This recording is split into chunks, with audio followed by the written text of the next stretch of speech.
IBC Tamil சொந்தங்களுக்கு வணக்கம். இப்போது நாங்கள் நிற்கின்ற இந்த இடம் முள்ளிவாய்க்கால் பொது நினைவேந்தல் முற்றம். மிகப்பெரிய இனப்படுகொலையை சந்தித்த ஒரு இனத்தினுடைய நினைவேந்தல்கள் ஆண்டுதோறும் இந்த நிலத்திலே இடம்பெறுகிறது.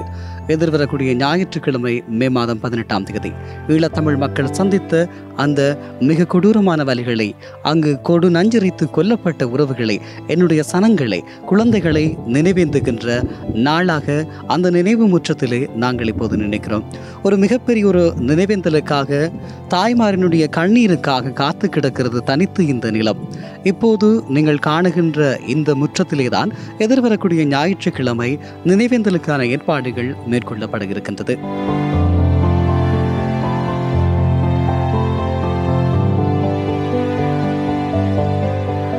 நாங்கள் இப்போது இந்த மே மாதம் ஈழத்தமிழர்களுக்கு மிக வலி மிகுந்த நாட்கள் என்று சொல்லலாம். எதிர்வரக்கூடிய ஞாயிற்றுக்கிழமை இந்த நினைவு முற்றத்திலே நினைவேந்த நிகழ்வுகள் எல்லாம் இடம்பெற இருக்கிறது. கடந்த 2009ஆம் ஆண்டு கால பகுதியிலே இதே நிலத்தில் இருந்து உயிரை கையிலே பிடித்து கொண்டு நாங்கள் வெடிகுண்டுகள், குண்டு எறிகணைகளின் மத்தியிலே நகர்ந்திருக்கிறோம். நீங்கள் அப்படியாக நகர்ந்திருக்கக்கூடிய அந்த நினைவுகளை எங்களோடு பகிர்ந்து கொள்ள முடியுமா? நாங்கள் 2006 இந்த இடம் இருந்திருந்தோம். ஆனாலும் முதல் இந்த யுத்த காலத்திலே எனக்கு ஒரு மகன் இருந்தார். எனக்கு ஒரு மகன் இருந்தார். நாங்களும் இவ்வளவோ கஷ்டத்திலும் துன்பத்திலையும் இருந்து வாழ்ந்து வந்தோம். இந்த யுத்தம் கொண்டு வந்தது. ஆனால் சரியான மக்களையும் எங்களை தாய்தப்பனையும் விளந்தோம். இப்படியே இதில் முள்ளிவாய்க்காலிலிருந்து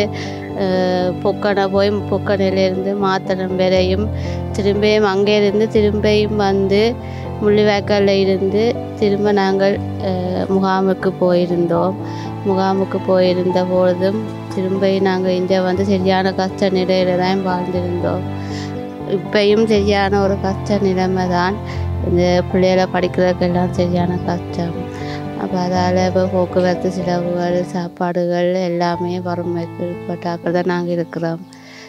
இப்போ இந்த கடலில் தொழில் நடந்தால் விலை இல்லாதவர்களுக்கு போனாலும் மீனை பொறுத்து தான். இன்றைக்கு விடிய போனோம்னா பின்ன 2-3 மணிக்கு வந்தாலும் ஒரு 500-1000 ரூபா காசோடு தான் வந்து சேருவோம் வீட்டுக்கு. இப்போ பொருளாதார பிரச்சனையெல்லாம் சரியான மிக கஷ்டமாக இருக்குது. அப்போ எங்களுக்கு அந்த யுத்தம் வந்ததுலேருந்து நாங்கள் சரியான இடப்போடு இருந்து வாழ்ந்து கொண்டு இருக்கிறோம் சொல்லி நான் போடுவேன். இந்த மண்ணிலே நாங்கள் மிக நீண்ட காலமாக வாழ்ந்திருக்கிறோம். அதன் பின்பதாக இடம்பெயர்ந்து இப்போது மீண்டும் இந்த நிலத்திலே குடியேறி வாழுகிறோம். நீங்கள் அப்போது வாழ்ந்த வாழ்க்கைக்கும் இப்போது வாழக்கூடிய வாழ்க்கைக்கும் வித்தியாசம் எது என்று நினைக்கிறீர்கள்? இப்போதைக்கு நாங்கள் முதல் இருந்த வாழ்க்கையை விட இப்போ சரியான ஒரு சூழ்நிலையில் தள்ளப்பட்டு கொண்டு இருக்கிறோம்.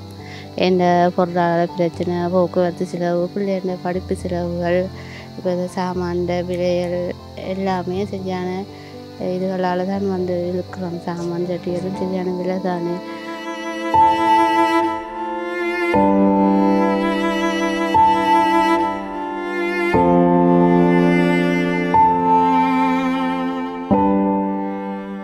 நாங்கள் 2009ஆம் ஆண்டு இந்த நிலத்திலே இருந்து இடம்பெயர்ந்து போயிருக்கிறோம். முள்ளிவாய்க்கால் என்ற மிகப்பெரிய ஒரு அவலத்தை சுமந்த இனமாக இருந்து கொண்டிருக்கிறோம். அந்த காலப்பகுதியிலே இடம்பெயர்ந்ததற்கும் இந்த நிலத்திலே மக்கள் கொடு நஞ்சரித்து கொல்லப்பட்டதற்கும் வாழக்கூடிய சாட்சிகள் நீங்கள். உங்களுடைய அந்த நினைவுகள் எப்படி இருக்கிறது? நாங்கள் சரியாக கஷ்டப்பட்டு சண்டைகளை அம்பிட்டு அப்பா போடுறார் இருந்தவர். அப்படி ஒரு நிலைமையில கடைசியாக தான் இங்கே முள்ளிவாய்க்காலிருந்து போனாங்க. இப்போ 5ஆம் மாதம் 8ஆம் தேதி அப்பா செத்தது. இப்போ போய் நினைவு இதெல்லாம் நடந்தது. 8ஆம் தேதி நாங்கள் 18-19 தான் வெளியில் போனாங்க. நிறைய சனம் சேர்த்தது. இதுக்கெல்லாம் ஃபுல்லாக இந்த நினைவாலயத்துக்குள்ளாம் சேர்த்தது. இப்போ மே 18 நினைவு தினம் செய்ய போகுது. இன்று 16 ஆண்டுகள் கடந்திருக்கிறது. முள்ளிவாய்க்கால் இனப்படுகொலை அல்லது இந்த பேரவலம் நிகழ்ந்த காலத்திலேயும் இங்கு வாழ்ந்தீர்கள். இப்போதும் இதே முள்ளிவாய்க்கால் மண்ணிலே வாழ்ந்து கொண்டிருக்கிறீர்கள். உங்களுடைய மனநிலையில் 2 வாழ்க்கைக்கும் இடையிலான வித்தியாசம் எப்படி இருக்கிறது? இப்போ முதல் இருந்ததை விட இப்போ நிறைய வித்தியாசம் இருக்குதான். ஆனால் முதல் இருந்ததான் பிடிச்சிருக்கேன்னு சொன்னால் இப்போ சூழ்நிலை புள்ளியல் இதெல்லாம் கொஞ்சம் முள்ளிவாய்க்கால பிரச்சனை தான். என்னத்த பிரச்சனை தான். முதல் சுதந்திரம் இருந்தது, பிள்ளைகள் கட்டுப்பாடுகள் இதில் பிரச்சனைகள் ஒன்றுமே இல்லை. ஆனால் இப்போ சரியான பிரச்சனை தான் போய் கொண்டு இருக்கு. நிச்சயமாக இன்னும் ஒரு விடயம் இருக்கிறது. இங்கு நிகழ்ந்திருக்கக்கூடிய அந்த மிகப்பெரிய மனித அவலம் ஒன்று இடம்பெற்றது. அதற்கு வாழக்கூடிய சாட்சிகள் நாங்கள் ஒவ்வொருவரும் இதற்கான சாட்சியங்களை சொன்னால்தான், இந்த கதைகளை சொன்னால்தான் எங்களுடைய அடுத்த தலைமுறைக்கு இது கடத்தப்படும்.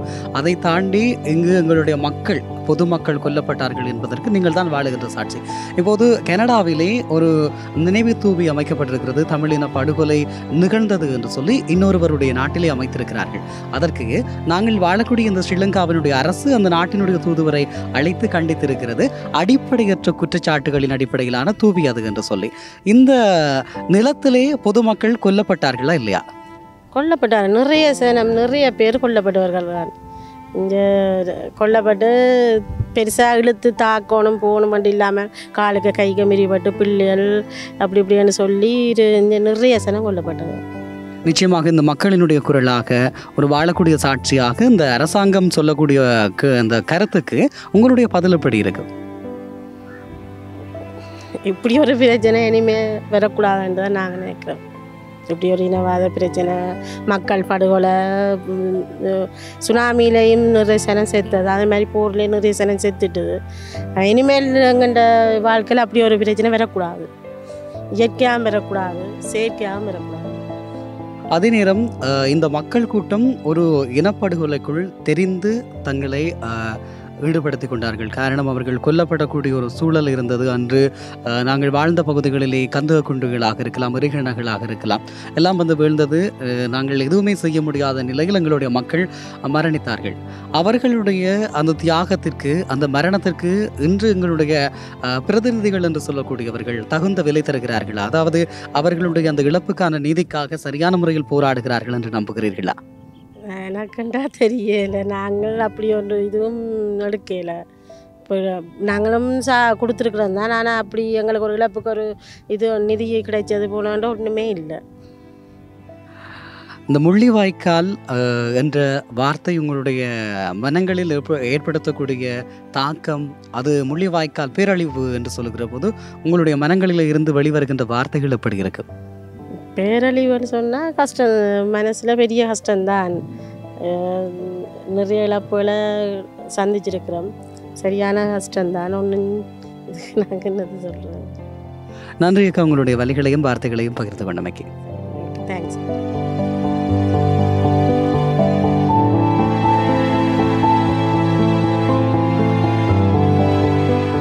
முள்ளிவாய்க்கால் மண்ணில் நிற்கிறோம். குறிப்பாக கடந்த 2009ஆம் ஆண்டு இறுதிப் போரின் போது ஒரு மிகப்பெரிய ஒரு இடப்பெயர்வையும் இன அழிப்பையும் இந்த ஈழச்சமலினம் சந்தித்தது.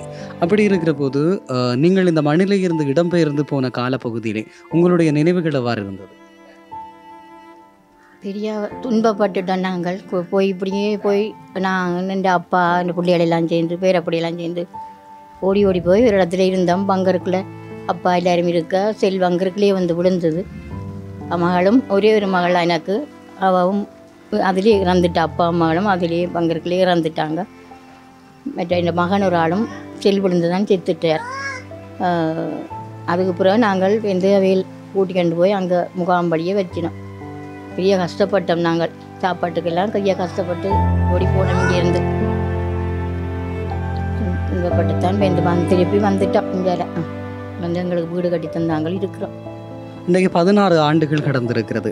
இந்த வலிகள் முள்ளிவாய்க்கால் என்கின்ற போது 2009ஆம் ஆண்டு நிகழ்ந்த மனித பேரவலம் என்பது உங்களுடைய மனத்திரைகளில் என்றுமே மறக்க முடியாத ஒன்றாக இருக்கும். குறிப்பாக இப்போது கனடாவிலே ஒரு நினைவு தூவி அமைத்திருக்கிறார்கள்.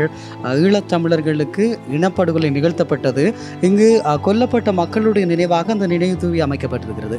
அதே சம நேரத்தில் ஸ்ரீலங்காவினுடைய அரசாங்கம் சொல்லுகிறது இது அடிப்படையற்ற குற்றச்சாட்டு, அதாவது மக்கள் யாருமே கொல்லப்படவில்லை என்று சொல்லுகிறார்கள். ஆனால் இந்த மக்கள் இந்த நிலத்திலே கொடு நஞ்சுரைத்து கொல்லப்பட்டதற்கு வாழக்கூடிய சாட்சிகள் நாங்கள் தான் எங்களுடைய கதைகளை சொல்ல வேண்டும். நீங்கள் சொல்லுங்கள், எங்களுடைய மக்கள் இந்த நிலத்திலே மறித்து போனார்களா இல்லையா? கணக்கு ஏராளமான பேர் முள்ளிவாய்க்காலில் கடைசி நேரத்தில் கன பேர் இறந்துட்டாங்க. நாங்கள் மாத்தலனுக்குள்ளாலேயே அப்படி அங்கால போயிட்டோம். சரி, நீங்கள் முள்ளிவாய்க்காலிலே வாழ்ந்து நீங்கள் வாழ்ந்த இந்த மண்ணை விட்டு இடம்பெயர்ந்து செல்கின்ற போது உங்களுடைய மனநிலை எப்படி இருந்தது? மீண்டும் இந்த நிலத்திற்கு திரும்புவோம், இப்படியாக வாழ்வோம் என்று நாங்கள் உயிரோட திரும்ப மாட்டோம் என்று தான் நினைத்தோம். அந்த அளவுக்கு ஒரு நெருக்கடியான சூழலில் சென்றவர்கள் இப்போது இந்த முள்ளிவாய்க்கால் மண்ணிலே வாழ்ந்து கொண்டிருக்கிறீர்கள். இப்போது வாழுகின்ற இந்த வாழ்க்கைக்கும் அப்போது நீங்கள் வாழ்ந்த வாழ்க்கைக்குமான மன உணர்விலே எப்படியான வித்தியாசத்தை உணர்கிறீர்கள்? வித்தியாசம் தெரியா இருக்குது. நாங்கள் ஒன்றாயிருந்து கணவரோட பிள்ளை குட்டிகளோட ஒன்றா சந்தோஷமாக இருந்தோம். இப்படி ஒரு நிலைமை வேற மட்டும் நாங்கள் நினைத்தும் பார்க்கல. அப்போ இப்போ இப்படி ஒரு நிலைமையில இருக்கிறோம். என்ன மாதிரி எங்களோட கணவரோ பிள்ளைகளை வச்சு சந்தோஷமாக வாழ்ந்தோமோ அந்த வாழ்க்கை இப்போ இல்லைத்தானே. சரியான கஷ்டம்தான் இப்போ எங்களுக்கு. நன்றி அம்மா, உங்களுடைய வலிகளையும் வார்த்தைகளையும் எங்களோடு பகிர்ந்து கொண்டமைக்காக.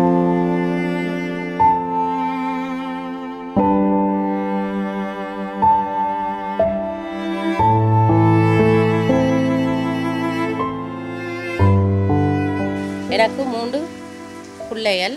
எங்கட அவர் வந்து மண்டை பீஸ். அப்போ அதால் வெயிலிருந்து வேலை செய்ய இல்லாது. அப்போ அதால் இவர் வாட்சர் வேலை செய்கிறார். மாதம் 35,000 ரூபா உழைக்கிறார். அப்போ நான் ரெண்டு பிள்ளைகள் படிக்குது. ஒரு பிள்ளை ஓயில் எழுதிட்டு விட்ட இருக்குது, ஒரு பிள்ளை பொடிக்கணுன்ட்டு படிக்குது. முல்லைத்தூக்கு போகணும். என்னன்னு கேட்டால் எங்களுக்கு என்ன கவலைன்னு கேட்டால் முதல் இருந்த மாதிரி நாங்கள் இல்லை, இப்போ வந்து இல்லை. என்ன காரணம்? பற்றாக்குறையாக இருக்குது. எவ்வளோ உழைச்சாலும் ஒரு ரூபா காசு எங்களுக்கு மிகிறதும் இல்லை. நாங்கள் வடிவாக சாப்பிடவும் இயலாது. விலைவாசி கூடி போச்சு. அப்போ அதால் சரியான மாதிரி கஷ்டப்படுறோம். நாங்கள் இங்கே இருக்கக்குள்ள அந்த நேரம் எங்களுக்கு இந்தியன் வீட்டு திட்டம் தந்தவங்க.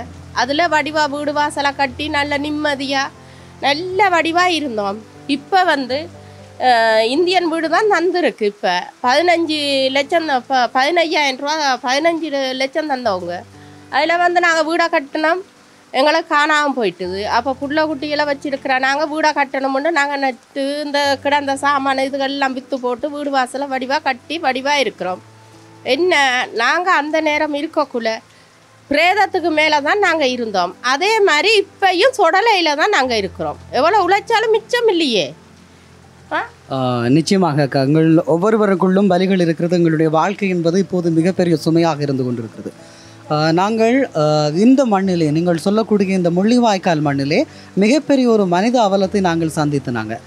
2009ஆம் ஆண்டு நீங்கள் வாழ்ந்த இந்த மண்ணை விட்டு நீங்கள் வெளியேறி செல்கிற போது உங்களுடைய மனநிலை எப்படி இருந்தது?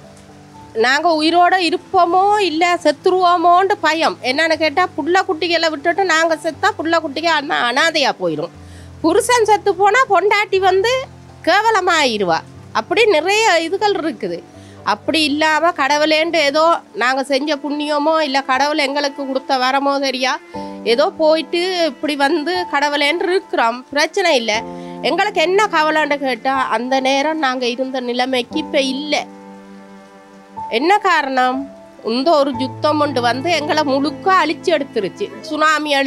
சுனாமி வந்து எல்லாத்தையும் அள்ளிக்கிட்டு போடுச்சு.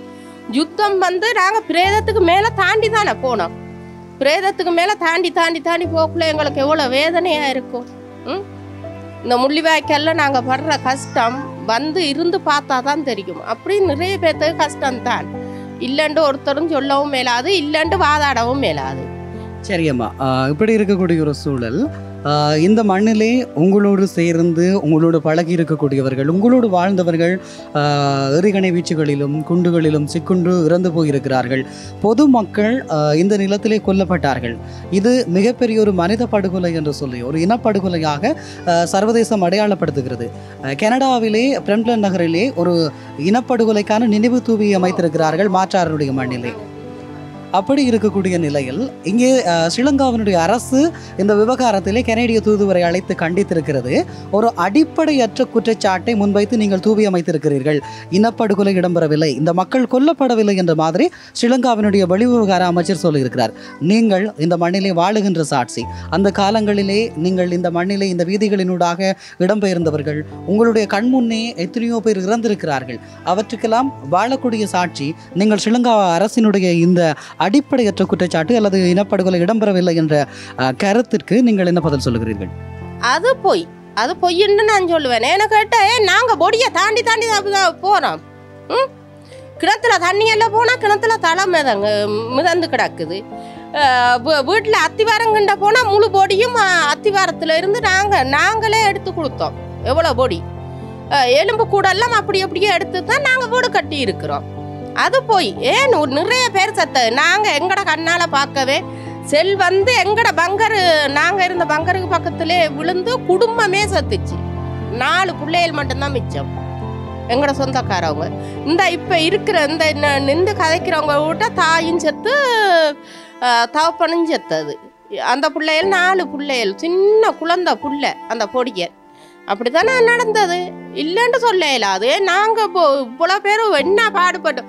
ஒரு நேரம் சாப்பாடு இல்லாமல் நாங்கள் எவ்வளோ கஷ்டப்பட்டுருக்குறோம். அவங்க இருக்கக்குள்ள சரி நாங்கள் எல்லா மக்களும் நல்ல நிம்மதியாக இருந்தோம். இப்போ சரியான மாதிரி பிரச்சனை. என்ன பிரச்சனை? ஒவ்வொரு சின்ன பிள்ளையெல்லாம் குடி போதையில் கிடக்குது பிள்ளையெல்லாம். இப்போ ஒரு பொம்பளை பிள்ளைய நம்பி ஒரு கடைகளுக்கா எங்கேயும் விடையலாமல் இருக்குது. அவ்வளோ பிரச்சனை நடக்குது. அவங்க இருக்க பிள்ளைங்களுக்கு அப்படி ஒரு பிரச்சனையும் இல்லையே. நிம்மதியாக இருந்தோம், நிம்மதியாக வாழ்ந்தோம். இப்போ வந்து என்ன கவலை எங்களுக்கு, மிகவும் கவலை. இப்படி ஒரு கஷ்ட சூழ்நிலையில் இருக்கிறோம். ஏதோ அண்டு உழைக்கிறோம், தின்றோம்னு இருக்கிறோம். அதை தான் நான் சொல்கிறேன். என்னன்னு கேட்டால் இல்லைன்னு மட்டும் சொல்லாதீங்க. கடவுளே இந்த முள்ளிவாய்க்காலில் 12 மணிக்கு பிறகு வந்து பாருங்கோ, சத்தத்துகளை கேளுங்கோ, அப்போ உங்களுக்கு தெரியும். நிச்சயமாக இந்த ஆன்மாக்களினுடைய அலைவு என்பது எங்களுடைய நிலத்திலே இருந்து கொண்டிருக்கிறது. ஏராளமான உயிர்கள் பறிக்கப்பட்ட இந்த நிலத்திலே முள்ளிவாய்க்கால் என்ற வார்த்தையை கேட்டவுடன் உங்களுடைய மனம் எப்படியான மாறுதலை உண்டாக்கும்? எங்களுக்கு முள்ளிவாய்க்கால்னு கேட்டாலே கவலையாக இருக்கும். ஏன்னு கேட்டால் எங்களோட ஃப்ரெண்டுமார்கள் தெரிஞ்சாக்களே எங்களோட அவருக்கே வந்து துடையிலையும் பீஸ் இருக்குது. நல்ல தலை உச்சி அப்படியே உச்சிலே இருக்குது. அதை எடுத்தாலே மெண்டல் ஆகும். இங்கே நிறைய பேர் காயப்பட்டுருக்குறாங்க. நிறைய பேர் செத்தவங்களும் எங்களோட மச்சாளுக்கு வந்து உளமும் குழந்து போய் கிடக்குது. எங்களோட மச்சான் பொடியன் வந்து முல்லைத்தூவில் பைத்தியக்காரனாக தெரிகிறான். ஒரு சாதி சனம் திரும்பி பார்க்குற இல்லை அவனை.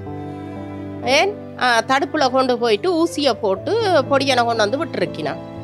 அவன் பைத்தியக்காரன் மாதிரி தெரிகிறான். இவ்வளோ வசதி இருந்தும் அவனை ஒரு மக்கள் வந்து எடுத்து அவனை என்ன பிரச்சனைன்ட்டு பார்க்குறாங்க இல்லையே.